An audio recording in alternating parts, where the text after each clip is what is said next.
Yeah, it was a tough match. Alex, she's a really tough opponent, especially here on grass. I think her game it's perfect here.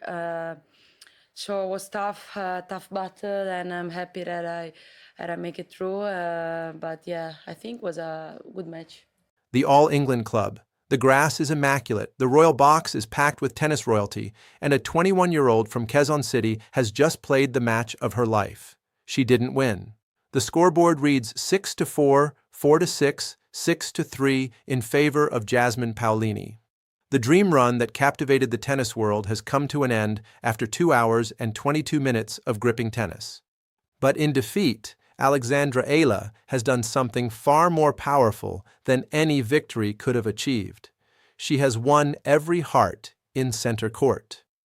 As she walks to the net to shake Paolini's hand, the crowd rises. Not a polite applause, a standing ovation, a roar that shakes the hallowed grounds of SW19. The same crowd that had been on the edge of their seats for over 2 hours is now on their feet, cheering for the woman who lost. And in the stands, watching from the royal box, is a man who knows exactly what it takes to win on this court. A two-time Wimbledon champion. A man who has been sidelined by injury but has not stopped watching. A man who has been following Eala's journey with keen interest. Carlos Alcaraz. He has seen her dismantle the defending champion. He has seen her fight back from a set down. He has seen her break down in tears of gratitude after the loss. And now he has just said something that will send shockwaves through the tennis world. What a match! What a fighter! She's going to win this tournament one day. This is the story of that moment. This is the story of how a two-time Wimbledon champion reacted to Alexandra Eala's heroic fight. Let's begin. To understand why Alcaraz's reaction carried so much weight, you have to understand what Eala had already achieved and what she did on that court against Jasmine Paolini. Just 2 days earlier, Eala had done the unthinkable. She had beaten Iga Swiatek, the defending champion, the 6-time Grand Slam winner, on center court. She had become the first player from the Philippines to reach the 4th round of a Grand Slam in the Open era. She had made history. Now, standing across the net was Jasmine Paolini, the 13th seed, the 2024 Wimbledon finalist, a woman who knew exactly what it took to win on this surface.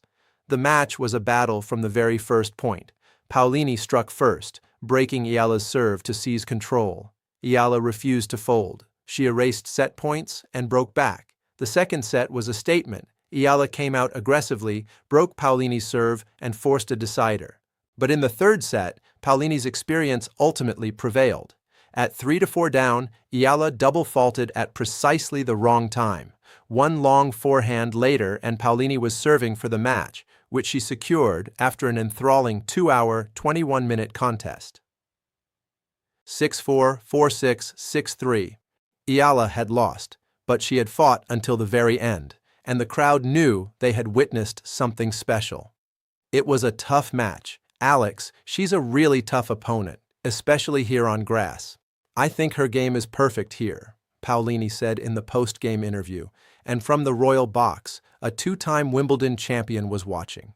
Carlos Alcaraz was not at Wimbledon this year. The 2-time champion had been forced to withdraw due to a lingering wrist injury. He had called missing Wimbledon extremely painful, but that didn't mean he wasn't watching.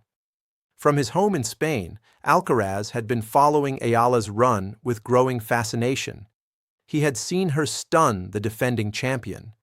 He had seen her become the first Filipino to reach the second week of a Grand Slam, and now he had seen her fight until the very end against Paolini. "What a match," Alcaraz reportedly said.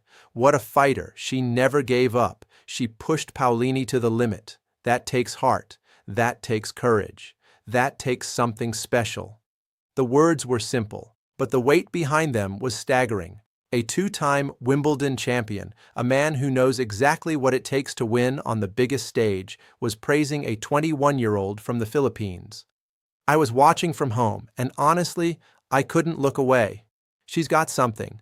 The way she moves, the way she reads the game, the way she handles pressure, she's already playing like a top 10 player. She's going to win this tournament one day. I truly believe that. The tennis world was stunned. Social media exploded.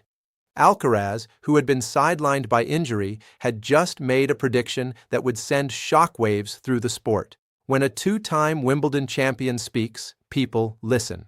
And what Alcaraz was saying about Eala was sending shockwaves through the tennis world. Alcaraz's praise was not just about one match. It was about what Eala represents. It was about the future of the sport itself. She's going to win this tournament one day, Alcaraz said.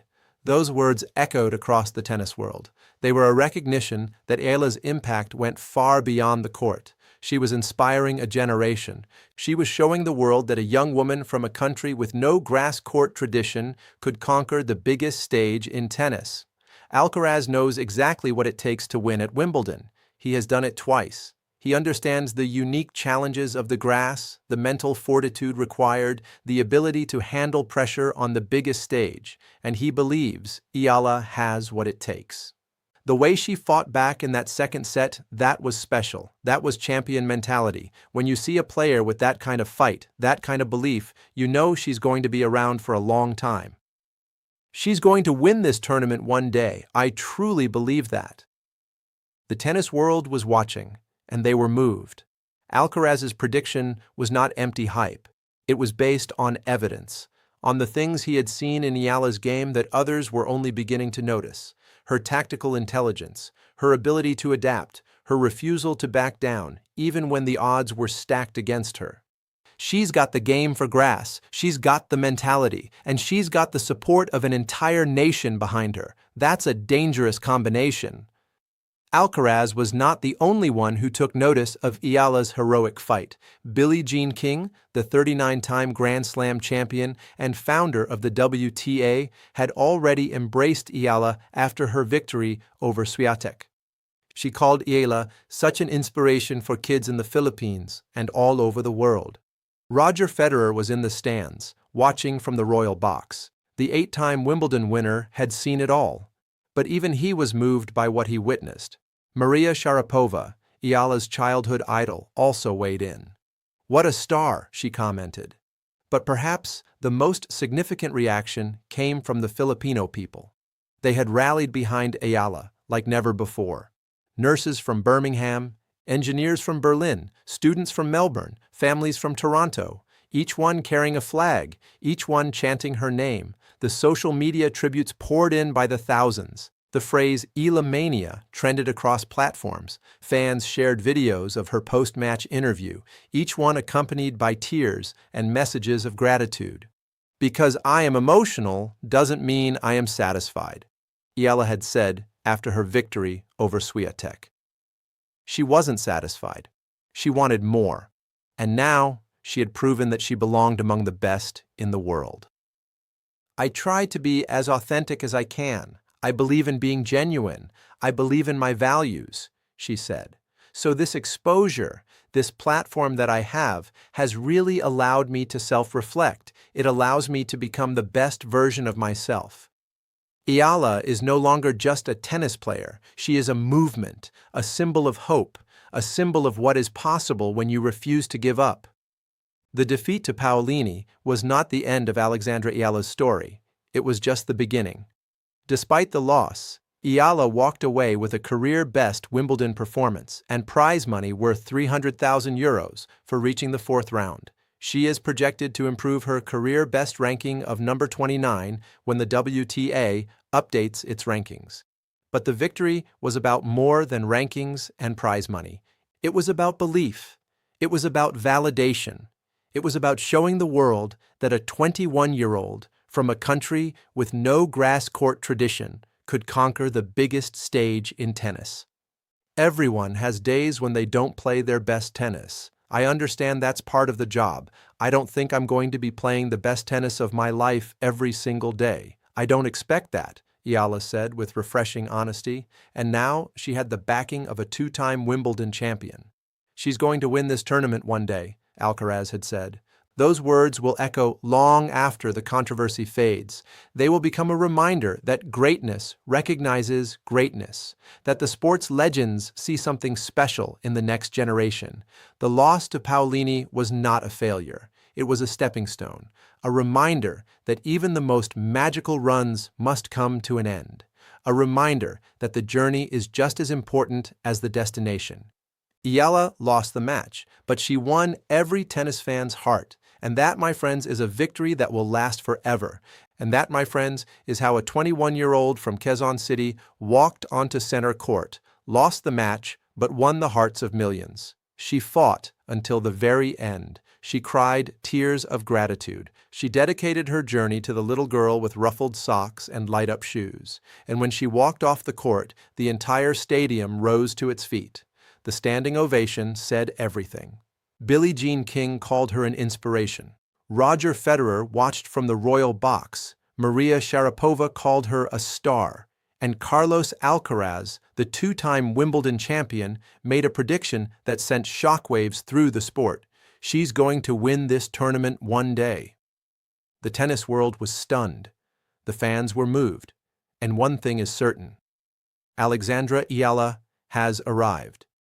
And she is just getting started. This is the rise of a phenomenon. This is the rewriting of tennis history. And trust me, this is only the beginning.